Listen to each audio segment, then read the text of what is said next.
Assalamualaikum warahmatullahi wabarakatuh. Saya Azatul Khair dari kelas ICP TBI angkatan 2022. Di sini saya akan mempresentasikan tentang peradaban Islam di masa Nabi Muhammad yang dipresentasikan oleh kelompok ini. Yang pertama, yakni kondisi awal munculnya Islam. Nabi Muhammad lahir pada hari Senin 20 April 571 Masehi pada tahun Gajah yang tidak jauh dari Ka'bah, di mana dari golongan bangsawan suku Quraisy dari Bani Hashim. Ayahnya bernama Abdullah bin Abdul Muthalib dan ibunya bernama Aminah binti Wahab. Silsilah keturunan ayah dan ibunya bertemu di Kilab bin Murrah. Jika dipaparkan, maka silsilah ayah dan ibunya akan sampai ke Nabi Ismail alaihissalam dan Nabi Ibrahim. Ada dua jenis pekerjaan yang Nabi Muhammad lakukan sebelum menjadi Rasul, yaitu bergembala dan berdagang. Pada usia 25 tahun, Nabi Muhammad dengan Khadijah binti Khuwailid melaksanakan pernikahan, dan Khadijah saat itu berumur 40 tahun, sedangkan Nabi Muhammad umur 25 tahun. Jadi selisih umur mereka yakni 15 tahun. Nah, dari pernikahan Nabi dengan Khadijah lahir dua orang putra yakni Qasim dan Abdullah. Yang keduanya meninggal ketika masih kecil. Karena beliau tidak memiliki putra, beliau mengadopsi Zaid bin Haritsah. Selain itu, Nabi Muhammad mempunyai 4 putri yakni Zainab, Ruqayyah, Ummu Kalsum, dan Fatimah. Ketika Nabi Muhammad berusia 50 tahun, sepeninggal Khadijah binti Khuwailid, beliau menikah lagi dengan 10 istri. 11 istri Nabi disebut Ummul Mukminin, masing-masing sebagai berikut. Yang pertama, yakni Sayyidah Khadijah binti Khuwailid, yang kedua Saudah binti Sam'ah, yang ketiga Aisyah binti Abu Bakar, yang keempat Zainab binti Uzaimah, yang kelima Juwairiyah binti Haris, yang keenam Sofiyah binti Hai, yang ketujuh Hindun binti Abi Umayyah, yang kedelapan Ramlah binti Abi Sufyan, yang kesembilan Hafsah binti Umar bin Khattab, yang kesepuluh yakni Zainab binti Jasi, dan yang terakhir yakni Maimunah binti Haris. Ditambah hamba yang mengabdi, hadiah dari Mesir bernama Maria Al-Qibtiyah. Ya, kita akan masuk ke fase dakwah Nabi periode Mekah. Yang ini dimulai dari turunnya wahyu pertama, yakni Quran surat Al-Alaq ayat 1-5. Bismillahirrahmanirrahim. Iqra bismi rabbikal ladzi khalaq, khalaqal insana min 'alaq. Iqra wa rabbukal akram alladzi 'allama bil qalam, 'allamal insana ma lam ya'lam. Nah, itu adalah Quran surat Al-Alaq ayat 1-5. Nah, dakwah ini secara siriyah ada fatratul wahyi pada surat Quran Al-Mudaththir ayat 1-7, Quran surat Asy-Syu'ara ayat 214, dan adanya as-sabiqul awalun, yakni Siti Khadijah sebagai wanita pertama yang masuk Islam, yang kedua Ali bin Abi Thalib sebagai orang yang pertama masuk Islam dari golongan anak, kemudian Zaid bin Haritsah sebagai orang pertama masuk dari golongan hamba sahaya, dan Abu Bakar As-Siddiq sebagai orang yang pertama masuk dalam dari masuk Islam dari laki-laki dewasa.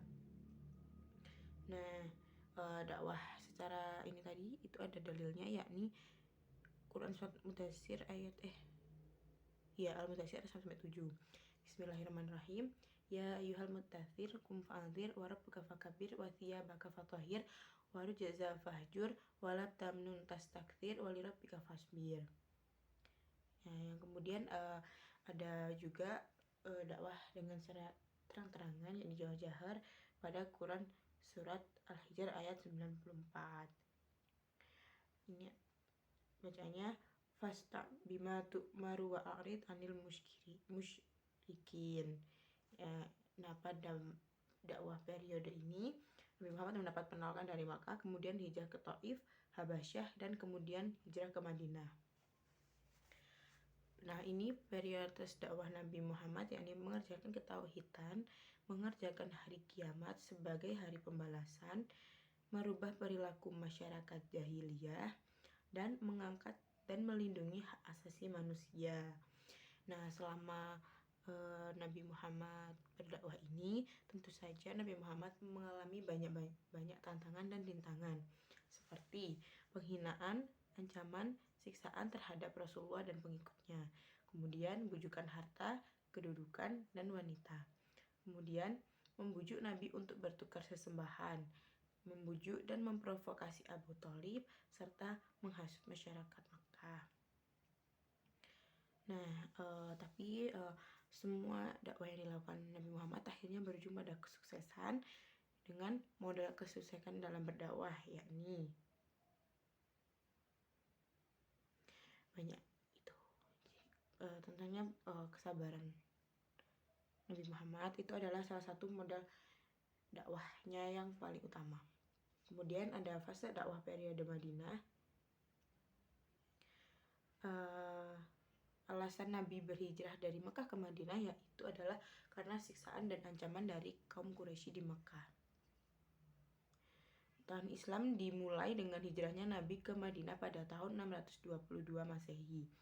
Di kota Madinah, Islam mengalami perubahan yang besar. Islam mendapatkan lingkungan baru yang lebih memudahkan penyebaran Islam. Jadi perkembangan Islam di Makkah dan Madinah lebih baik di Madinah karena di Madinah lebih mengalami banyak penerimaan daripada penolakan. Setelah kedatangan Nabi di Madinah, Rasulullah melakukan beberapa hal untuk dakwahnya. Ini adalah salah satu metode dakwah Nabi atau cara dakwah Nabi saat di Madinah. Yang pertama yakni membangun Masjid Nabawi, kemudian mempererat persaudaraan antara kaum Muhajirin Ansor, serta mengadakan ikatan perjanjian dengan golongan masyarakat Yahudi. Masyarakat Yahudi ini yakni Bani Nazim, Quraizah, dan Qainuqa yang mengajarkan nanti adanya piagam Madinah. Nah, ada peristiwa-peristiwa yang terjadi yakni yang pertama perjanjian Hudaybiyah. Ini hak dalam kebebasan dalam Islam ditetapkan untuk meninggikan derajat manusia di muka bumi.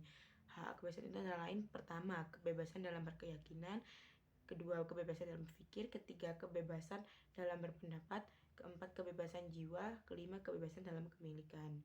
Isi perjanjian Hudaybiyah yakni pertama, untuk tahun ini Muhammad dan rombongannya harus kembali ke Madinah, mengurungkan niatnya berhaji dan dipersilakan kembali pada tahun berikutnya. Kemudian kedua, untuk tahun depan Nabi Muhammad dan rombongannya diperkenankan memasuki kota Makkah tapi hanya selama 3 hari. Peralatan yang boleh dibawa hanyalah pedang, tersarung, dan tidak dibenarkan membawa jenis senjata lainnya.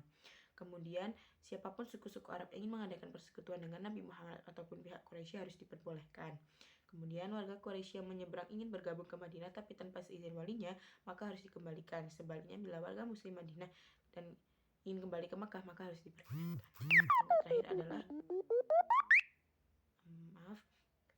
adalah kelima, gencatan senjata antara pihak Quraisy dan Muslim selama 10 tahun. Mungkin yang itu yang bisa saya sampaikan untuk memenuhi tugas ujian tengah semester mata kuliah secara peradaban Islam. Apabila kurang lebihnya dan ada beberapa gangguan notifikasi, saya mohon maaf. Wassalamualaikum warahmatullahi wabarakatuh.